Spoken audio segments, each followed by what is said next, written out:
Do you want to build a bioinformatics web application? If you answered yes, then you want to watch this video to the end, because in this video, I'm going to show you how you could build a very simple bioinformatics web application in Python. And without further ado, we're starting right now. So the bioinformatics web application that we are going to build today is called the DNA nucleotide count web application. Okay, so let's fire up the terminal. And let me activate my conda for Python. Conda activate. And the environment is called the DP. DP standing for data professor. And so let me go to the folder where I have my Streamlit web application files. CD desktop, CD Streamlit, CD DNA. Okay, and so we have a total of 3 files here. And so the aromatase.fasta is a example data file, but actually we're not using it to build the web application. So essentially we're going to have only the Python DNA app.py and also the DNA logo.jpg. And the DNA logo will be displayed in the web application right here on line number 14. So let me fire up the web app. So I'm going to have to type in Streamlit and then run, and then the name of the app, which is dna-app.py. Okay, and so for those of you who don't have Streamlit installed, you could install it via pip. So you could simply do a pip install Streamlit. Okay, and so the web application is right here. So this image here is the logo, and the logo looks like this. Let me show it here. The logo is right here. So for this logo, I've drawn it using the GoodNotes application in iPad. All right, so let's have a look at the web application. And let me show it side by side. Okay. Let me also increase the font size here. All right, there you go. So it's bigger for you guys. And right here too. Okay, there you go. So it's a lot bigger now.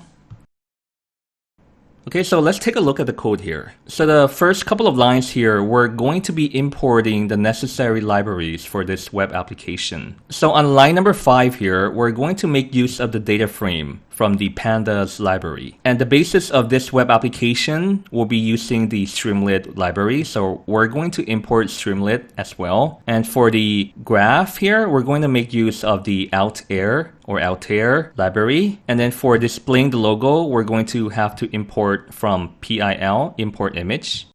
Okay, so the block of code here, from line number 10 to 24, we're essentially going to show the DNA logo. So we're going to create a variable called image, which contains the name of the logo. And then we're going to display the image here. And then we're going to display it by allowing the image to expand to the column width here. So it will expand to the column width. And then we're going to print out the header here, DNA nucleotide count web application right here, shown in bold. And then we're going to have a short explanation. This app counts the nucleotide composition of the query DNA. And then the 3 asterisks here will be showing the HR line. So the HR line is essentially the horizontal line here.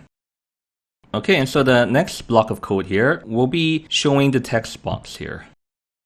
The DNA text box here, enter DNA sequence. So st.header will be showing the header here, enter DNA sequence, which is right here. And then the text box here will be displayed using the st.text area. Okay, and then we're going to have the height to be 250. So if you want it to be a bit smaller, then you could adjust the number here. And so you can see that when the height is 150, the height is smaller. And if it's 350, it'll be bigger. So let's have it at 250. Okay, and sequence input here, this is the sample DNA sequence shown here. So if I modify the name here, the name will be modified here. And the /n here is the new line. So if I don't have it here, then there won't be a new line. Okay. Like, for example, you could, import your DNA sequence and then command enter, and then you're going to get a different output.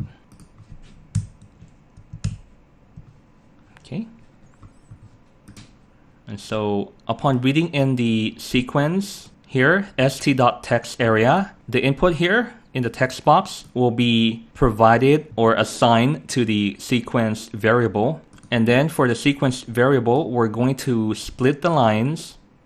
So each of the line here will be split, okay? By splitting, it means that it will create a list of each of the line. So the first member of the list will be DNA query, and then the second line will be the second member of the list. Third line will be the third member, and the fourth line will be the fourth member of the list.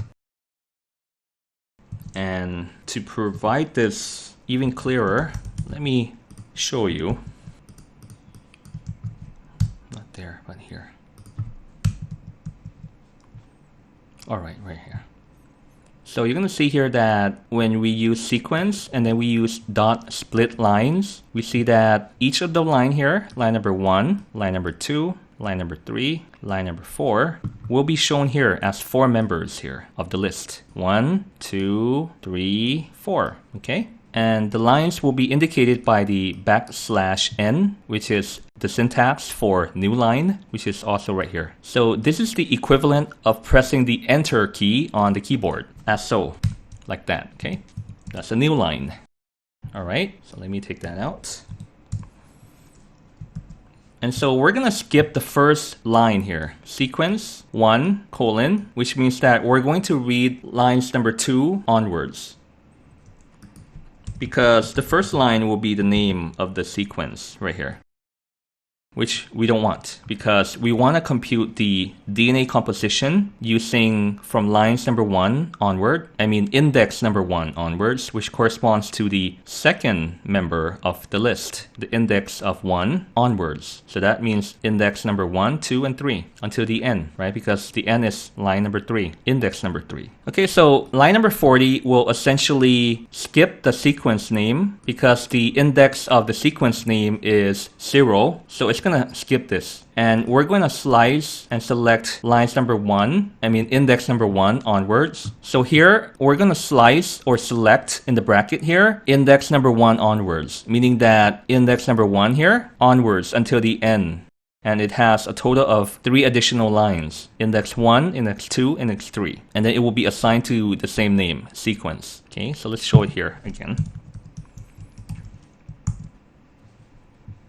As you can see, the name is now gone. And now we have only the sequence. And we have a total of 3 members in the list now. And before, there were a total of 4 members, including the sequence name as the first position. But because we have already selected the second member onwards, right here, second member onwards, second, third, fourth, it means that we're discarding the sequence name. And so here we have only the sequence. And so it's very helpful to have a look at the contents of the variable line by line so that you can see how the input data is being modified accordingly for each line of code here.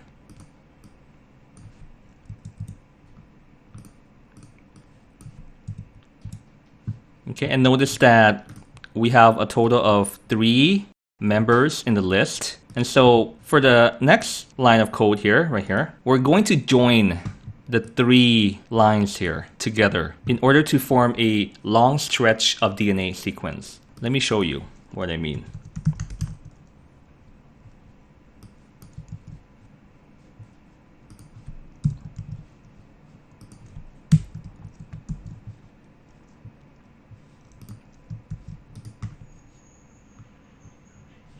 All right, here.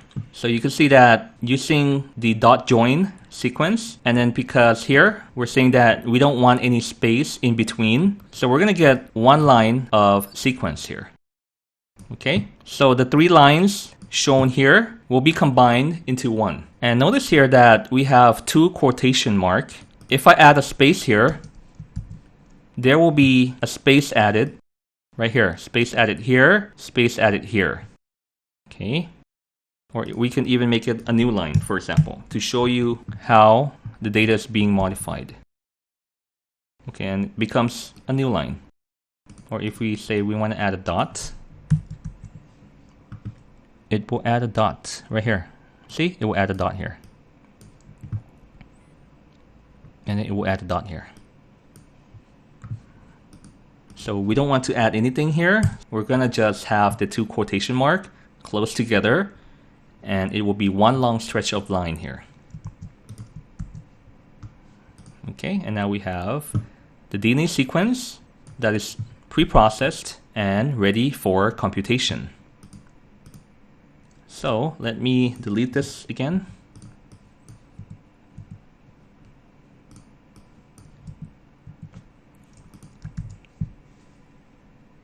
All right, let's take a look further.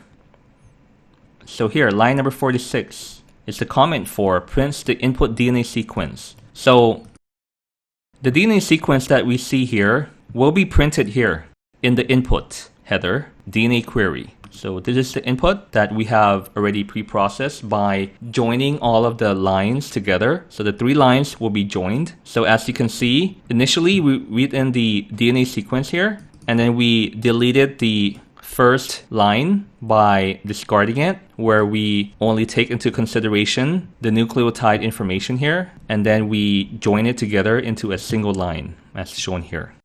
And now let's proceed to line number 50. DNA nucleotide count. Header is output DNA nucleotide count right here.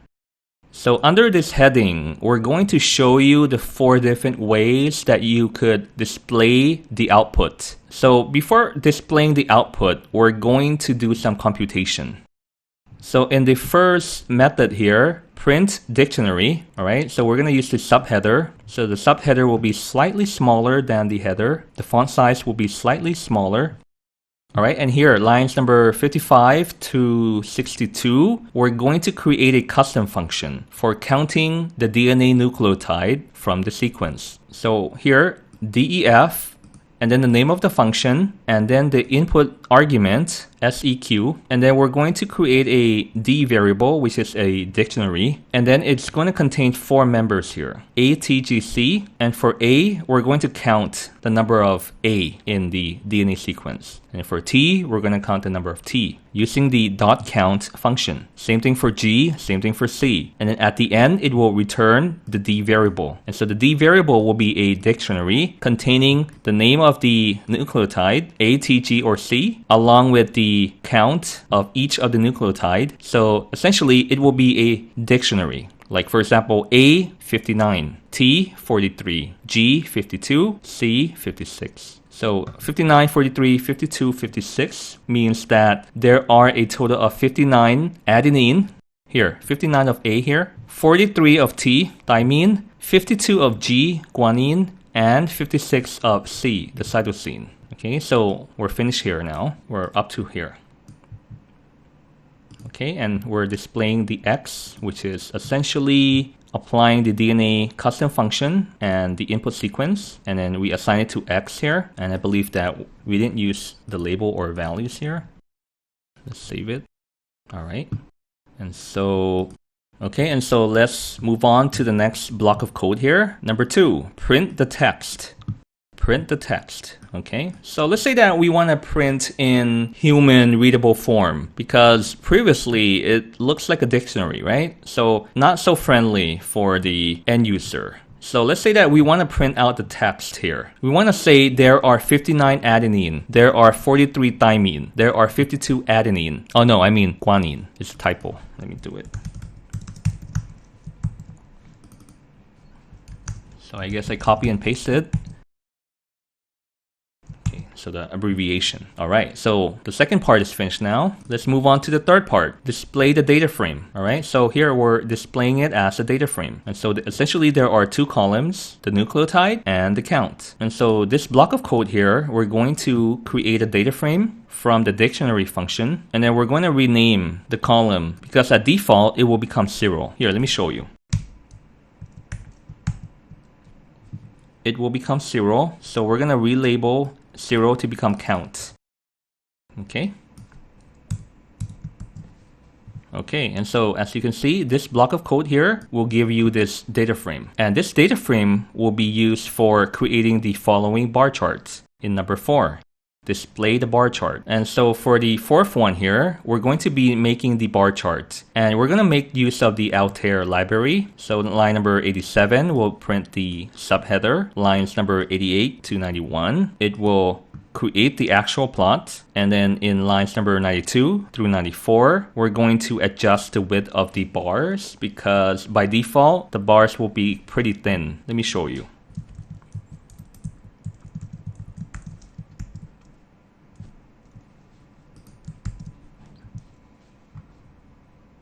Right here. Yeah, so it's pretty thin. So we're going to adjust it to be 80, which should look a bit better. All right, so it looks a bit better. And notice here that the chart are assigned to the P variable. And then in order to show the plot or the chart, we're going to put it inside as the input argument to the st.write function so that it becomes a Streamlit object. Okay, and so there you have it, a very simple bioinformatics web application. Feel free to modify this to be another web application in bioinformatics or for any industry as well, because the code is quite applicable and you could use it as a template for building your own personal data science project. And if you're finding value in this video, please give it a like, subscribe if you haven't yet done so, hit on the notification bell in order to be notified of the next video. And as always, the best way to learn data science is to do data science. And please enjoy the journey. Thank you for watching. Please like, subscribe, and share, and I'll see you in the next one. But in the meantime, please check out these videos.